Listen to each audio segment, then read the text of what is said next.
This is Talking Foreign Policy, a critical look at Canada's role abroad, and I'm Yves Engler. Today, we're going to be discussing the upcoming Venezuelan elections, which are scheduled for at the end of the month, July 28th of this month.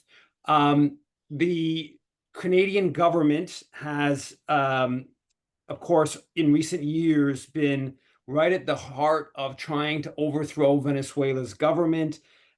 Really quite a remarkable campaign that included sanctions, included bringing Venezuelan officials to the International Criminal Court, setting up the so-called Lima group of governments opposed to Venezuela's government back in 2017. And then, of course, in early 2019, recognizing Juan Guaido, Canada played a really important role in terms of building domestic and international support for the Juan Guaido project. And for throughout 2019, this was really kind of a top foreign policy concern of the Trudeau government, continuing into 2020. Now, they have, since that time, they have really gone quiet on Venezuela and their campaign to overthrow Maduro. But sort of to discuss the upcoming election, discuss some of this background, I have Joe Emersberger, who is the co-author of Extraordinary Threat, the U.S. Empire, the Media, and 20 Years of Coup Attempts in Venezuela. So first of all, Joe, thanks a lot for coming on Talking Foreign Policy. And can you give us just a bit of a background to these elections, some of the candidates that are running, and a bit of that kind of context?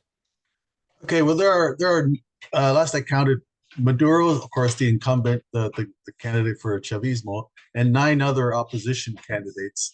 The one that the U.S. backed candidate is Edmundo Gonzalez, who is basically just a proxy for Maria Corina Machado, who's disqualified.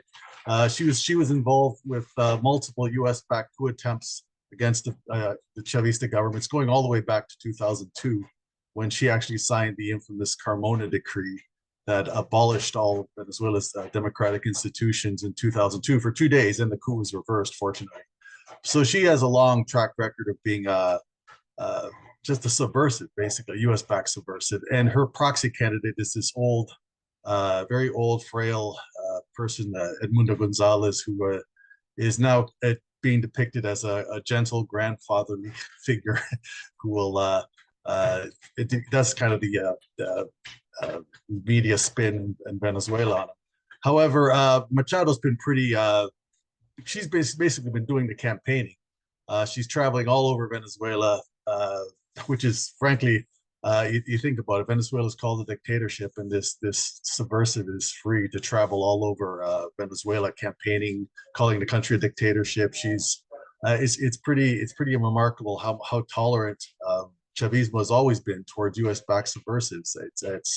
It's it actually it's something you could almost criticize, except it's obvious why they have to do it. I mean, when you're confronting forces backed by the most powerful gangsters in the world in Washington, then you have to be careful about how you what you do to confront them. So yeah, but she's going all over and she's basically floating the law in a way, because she's making clear that, look, vote for Edmundo, but really you're going to get me. She's not being very subtle about that at all. So it's pretty remarkable. The polls are of very little value.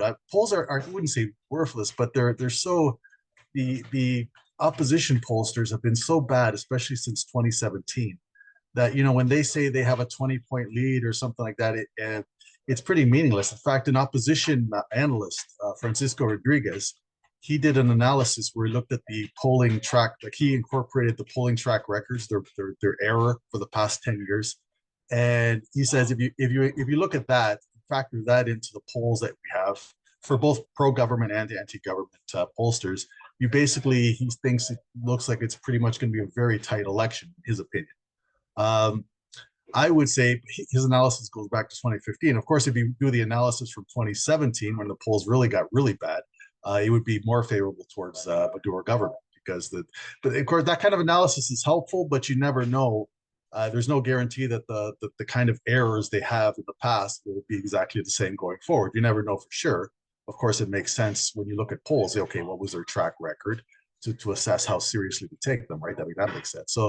So basically, with the polls the way they are, some polls showing huge advantage for Maduro, others for the opposition. Uh, it's hard to say, it's talking to people on the ground. Consensus seems to be it'll be a much tighter election than in 2018 when Maduro won by like 4 million votes. It was totally lopsided because there was an abstention campaign by the opposition. But this time around, it looks like it's going to be tighter. Can't rule out the possibility like a 1990 Nicaragua scenario where eventually U.S. sanctions, in that case, it was more than just, and in this case too, it's more than just sanctions. It's also other forms of destabilization, attacks on the energy grid, coup attempts, all sorts of stuff. But all that stuff eventually wears down on the people's support for the government. And of course, no government is perfect. They also make mistakes. They also have problems with corruption and stuff like all governments do. So eventually that kind of stuff wears on the people and eventually exhausts them and pulls enough people to the side of the opposition. That's what happened in Nicaragua in 1990. So that's obviously kind of the bet they'd like to make for Venezuela this election. I don't know if it's going to work. I suspect not. I think Maduro will prevail, just my hunch. But we never know. It could go to the opposition. It's far from guaranteed. And so, well, first thing I want to say, so Machado has also been funded by Canada, right? Canada was funding her Sumate group back in 2004. That was been a little bit of a controversy over that. So she's somebody also who has some ties, not just ties to the U.S. Uh, Mhm. government, but also the Canadian government for going back quite a while. But so yeah, you kind of you touched on some of the background. I mean, you got the election, but then you have this sanctions campaign. You have Venezuela's money being seized by American, British, and the like. Canada still has sanctions. Okay. So can you give us a little bit of that kind of background about the bid to overthrow Maduro, and then what your book's about, also the sort of the 20-year process, not just the short last few years, but also the longer kind of perspective. Yeah, this has been 12, 22-year long project, and it's been for the most part supported by Canada, especially in more recent years. Canada's been like you mentioned at the top here, just fully on board, totally committed to overthrowing Venezuela's government. No shame about it at all. But in 2002, there was a first coup attempt, U.S.-backed coup attempt that ousted Hugo Chavez. Actually succeeded for 2 days, and Machado was right in the thick of that. Like I said, she signed an infamous decree that abolished Venezuela's democratic institutions. Then in 2004, there was a recall referendum. Now, that was a legal process, but it was all sorts of shady things going on with bad exit polling, just outrageous attempts to claim that the 20-point victory by Chavez was actually stolen, which was nonsense. So, and then after that win by Chavez in 2004, with the spike in oil prices and the economy growing so well, the opposition more or less settled down a bit, and took a more or less openly subversive approach until 2014, a few years after the death of Chavez. Well, actually, no, actually 2013, when Maduro first won the election. There were already violent protests against because Maduro barely squeaked out a victory that time when he was first elected. It was a snap election called after Hugo Chavez passed away. So there were violent protests then. And then about a year after, in 2014, again, another set of violent protests that intended to oust Maduro. They failed. They killed scores of people, though. And in 2017, then by 2017, there was yet another attempt to oust Maduro through violent protests. They were more bloody, and they killed something like 120 people, end up dying in those protests. And then 2019, then Trump escalated his sanctions in 2017. In 2019 is when they recognized Juan Guaido. Trump basically appointed Juan Guaido as Venezuela's interim president, and he intensified economic sanctions in 2017. The broad economic sanctions against Venezuela were introduced by Obama in 2015 under an executive order that declared Venezuela to be an extraordinary threat to the national security of the United States, which is absolutely insane. But that's the executive order they've renewed every single year since then. Obama's sanctions were damaging, but Trump dramatically escalated them He basically outlawed Venezuela from using the U.S. financial system, which unfortunately is the dominant financial system of the world. Two countries that trade, for example, in Latin America, uh, having nothing to do with the United States, the money ends up flowing through because the way the payment system is structured, it ends up flowing through the U.S. financial system. So that's a consequence of U.S. global power, right? It's diminishing, but not quickly enough. They still have a lot of leverage that way. So that's why when they impose sanctions, they can be so damaging. People don't even realize how linked everything is to the U.S. financial system. Some people refer to it simply as the U.S. dollar. I prefer to just say the U.S. financial system. It's a payment system that's so embedded with the United States still. So when Trump did that, that caused severe damage to the Venezuelan economy and his own and then he proceeded every year since then to basically intensify those sanctions.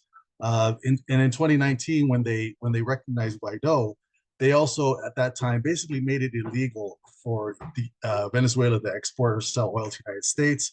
And then they imposed sanctions that went after third parties, other secondary, so-called secondary sanctions to prevent Venezuela from trading with anybody else, not just the United States, but to basically put the pressure on other countries to not deal. And again, all the leverage they have is, again, this financial system that's so linked with Washington that it really trips everybody up if you get sanctioned by the United States, because your whole ability to pay anybody legally and not have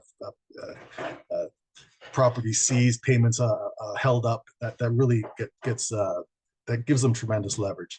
So recently under Biden, there was a short period of 6 months where they because of all the problems they have with their proxy war in Russia against Russia going badly, all sorts of things, oil prices spiking, inflation in the wake of the pandemic.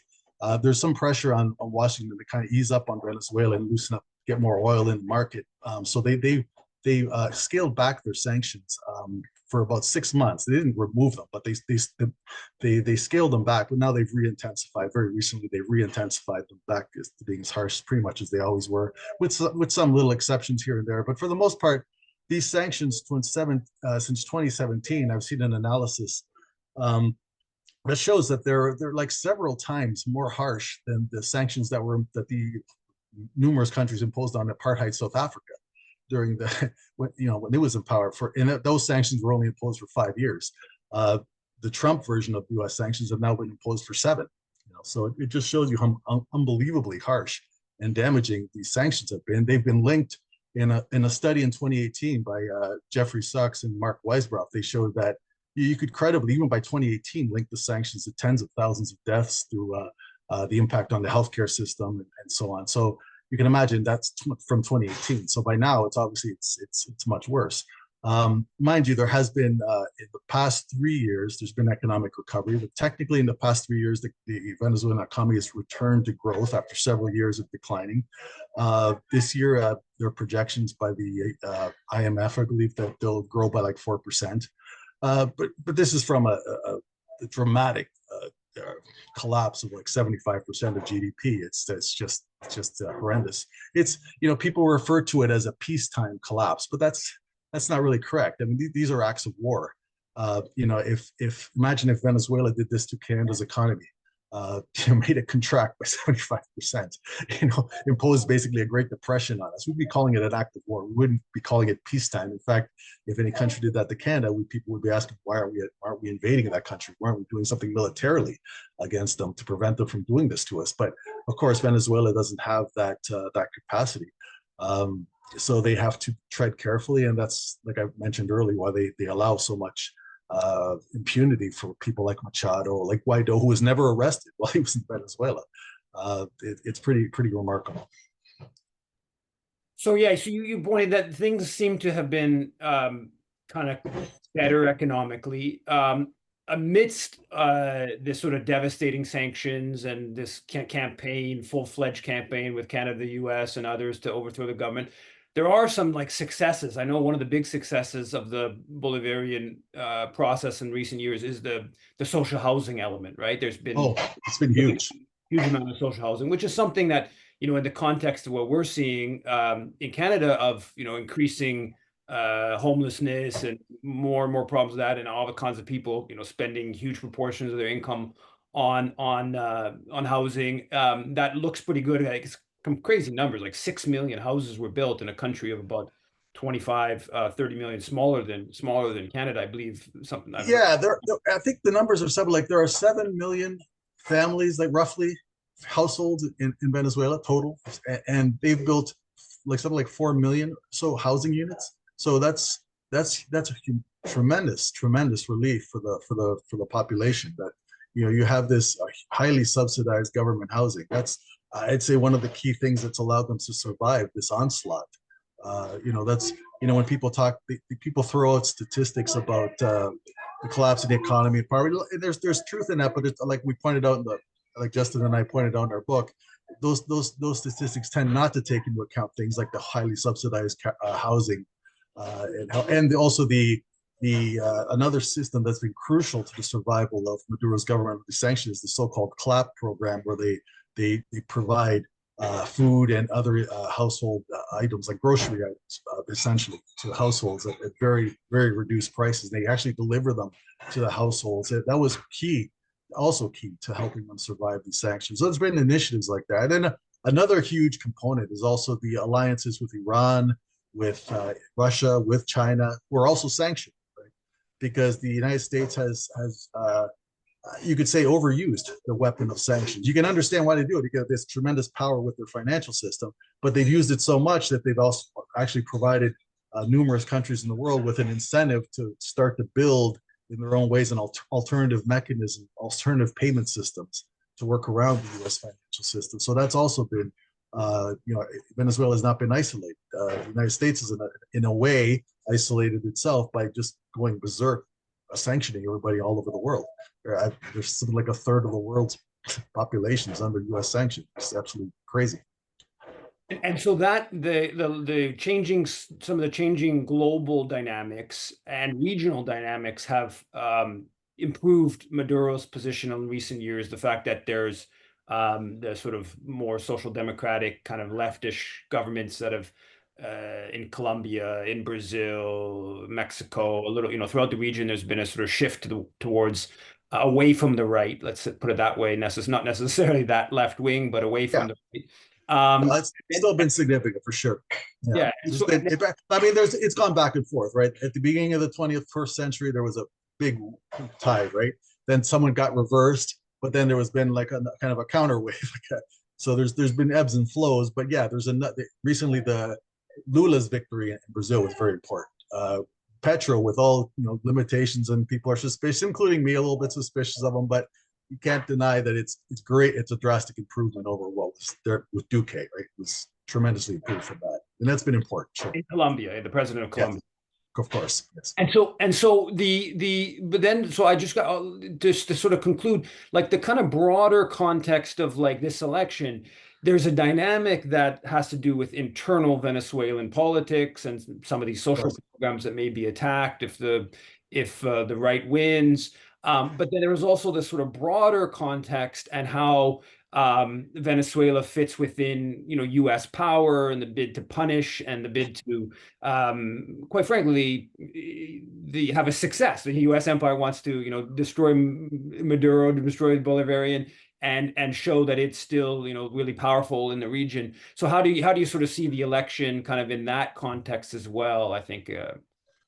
Yeah, it's still very, it's very, like I said, I think I'm nervous about it. Mind you, I'm always tend to be nervous. Every Venezuelan election since 2004, I've been nervous about what the outcome could be, because that there's tremendous money and power behind the opposition, and they have a great, just an unbelievable amount of impunity. I think, my opinion, Chavismo has played with fire in a way, giving them so much impunity, but you understand why they have to do it, right? I mean, if they clamp down and really and put Machado in jail like she deserved to be years ago, I mean, you could see how the international human rights organizations and media would just, you can understand why Maduro's government would say, well, that could actually make things worse for us. Maybe we should just do what we did with Guaido, which is basically let him burn himself out. He made himself, despite all the hype at the beginning with Guaido, and he always going to charge the power, this nice young guy who's going to he basically burned himself out, made himself a totally ridiculous figure that is very unpopular within the opposition.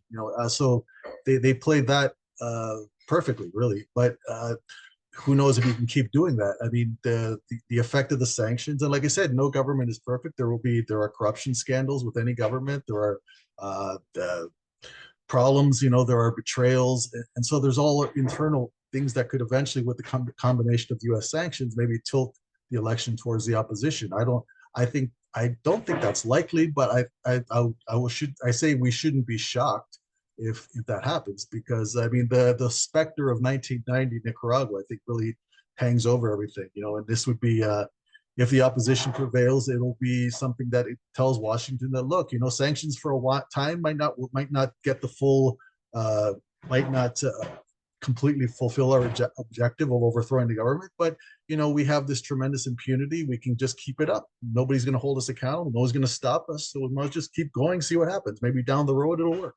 They've been sanctioning Cuba now for what, 60 plus years, and never been held accountable for it. So that's the challenge to us, is what can we do to actually start putting people in jail over here for what they're doing all over the world is absolutely criminal.